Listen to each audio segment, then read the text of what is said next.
Hi, I'm Patty with StudioR12 Stencils, and today we're going to talk about filling in white space. This is a project that I've painted on a board that's maybe just a little too big, but this is a project that I've painted a faux frame on. See how that just looks really nice and finished. So today I'm going to show you how to use a stencil, and we are going to paint our frame. It's quick, it's easy, and fun. All right, let's get started with this frame. So I've got one piece that has been banded. I'm going to show you how to do that. You're going to measure your frame. So I've got this one at just 1/over ½ inch. I'll give myself 2 little lines there. And then we're going to use a really different tool. We have Mylar pieces that we sell on our website, and they're like super affordable. These are manufactured when we cut these tall porch signs that we do. They're one of our best sellers. We could fit smaller stencils on here, but we realized how handy it was to be able to make this into the reusable palette paper and also for straight edges. So I've cut one of these in half. So I have 2 straight edges. So this is my straight edge. This is my cut edge, which will not be straight because I cut it by hand. I'm gonna line both ends of this up right there. And the first thing that we wanna do is we wanna get a brown coat. So what we're gonna do is we're gonna use a little mixed brown that is stain colored, a stain that I like. And offload your brush. And then we're going to just scumble softly.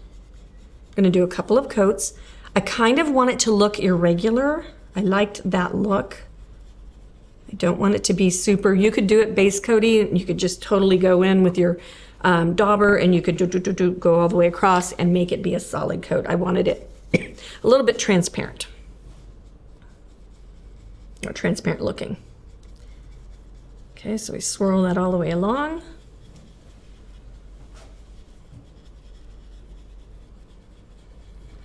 So when you're painting, when you're doing framing, if you wanted to have little pieces of framing material, there's a lot of ways you could go about it, but most of the ways that you could go about it include owning some pretty big woodworking equipment.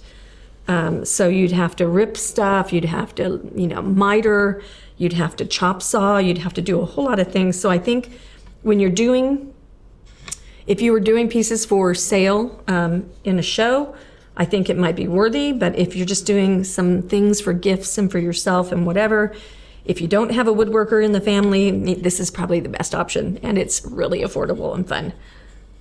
And you can make your frames any color, any size, so flexible. Okay, I'm gonna do one more coat just to kind of even it out, and then I might just go this way. I'm gonna hold that down just in case I flip it up and smudge it.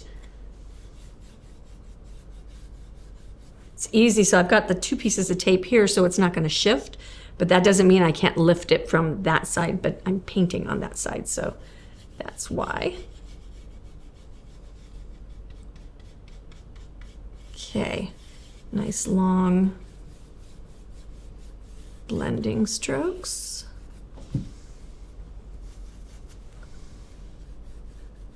I'm gonna switch to a smaller brush, and I'm gonna pick up some of the, I'm gonna go with a black and brown mix. The black is number 28. I'm gonna mix it with my number 17 color. Ooh, that needs to be shaken. When you see that kind of thing, you wanna make sure that you shake your paint up really well. And actually, I think I may not mix this with black. I think I'm just gonna use 17.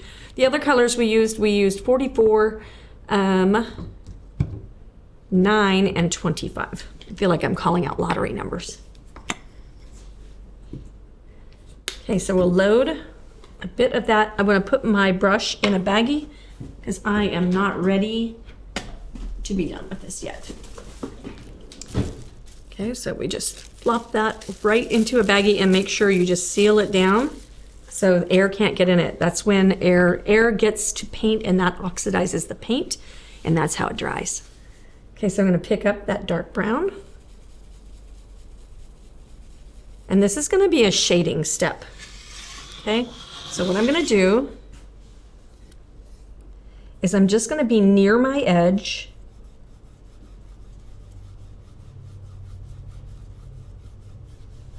I just want to create a little bit of a shadow. And I love using stencils to shade with because they control your edge, it controls all the things. And dome brushes are so good at fading.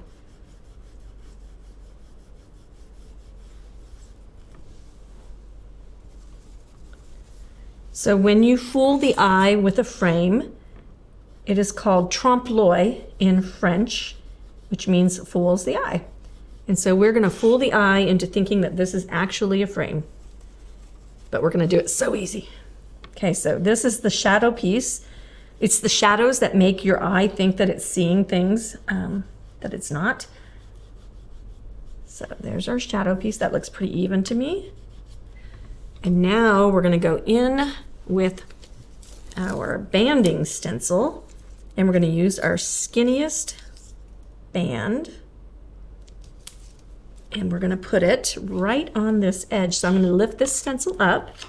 See, that already looks framey to me. That's beautiful. And then this is going to be the piece that really makes it. With your banding stencil, you're not going to want to go all the way to your edge because you'll get a harsh, sharp line there. So you want to stop just shy of it. And then I'm going to have a corner here that I'm not going to want to mess with. So I'm just kind of marking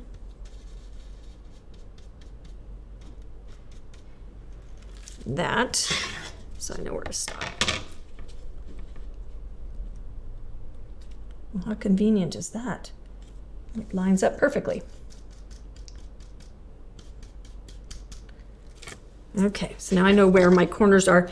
I don't want my corners to overlap right now, and I don't really want to create an angle cut and stuff like that. So I just want to mark them so I know how far I'm going.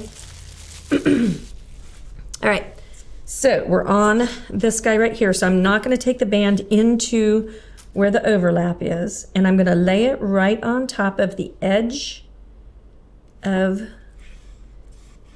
this other stenciled bit. And then we're going to take a little bit of black and a little bit of brown.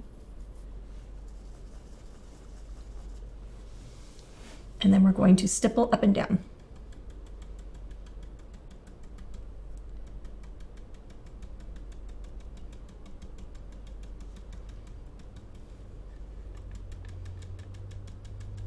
Don't go to the edge.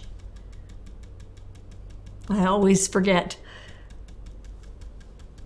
I can on this side though. Okay, I'm going to peek.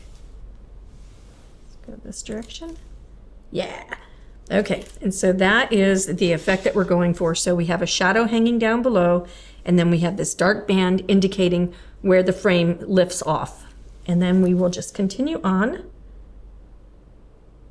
with that band.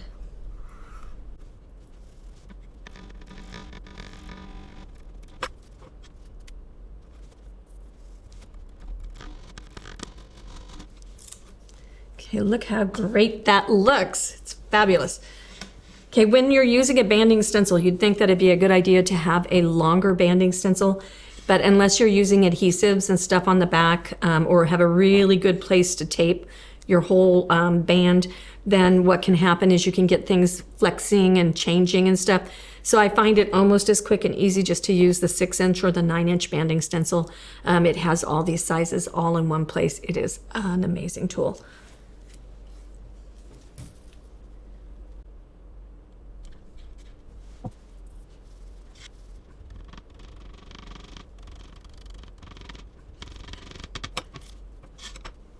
All right, and now we just work our way around the entire piece with that technique.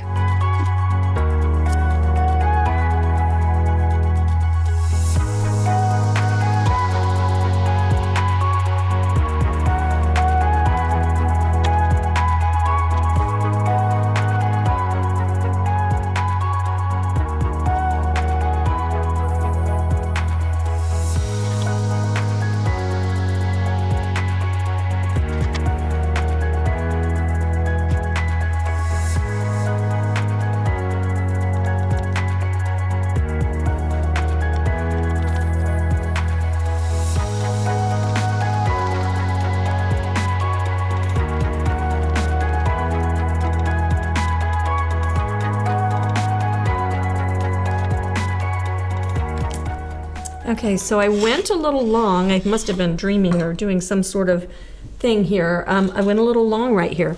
So what you can do is you can use your Clic Eraser, dip it in water while your paint is still fresh. I'm not going to scrub at it because I don't want to dig through the paint levels. And I'm just going to tickle that off. And it is going through my paint layers anyway. And I'll show you what we do to fix that. So I'm going to use my stencil brush and probably a little masking just in case. So I'll tap it. I'm going to let that dry. I'm going to go to another area. I'll come back and tap it one more time. And we just have one more side. If you like this content, make sure that you give us a thumbs up, or if you have any comments or questions, you can leave them in the comment box below. Make sure that you do subscribe because we have so much cool content. And if you ring that bell, then you'll be notified when the content is posted. All right, guys, here we are, a faux frame. Look at how much less lonely that looks with the white space having something to bring your eye into your stencil project. I hope you enjoyed the lesson and we'll see you next time.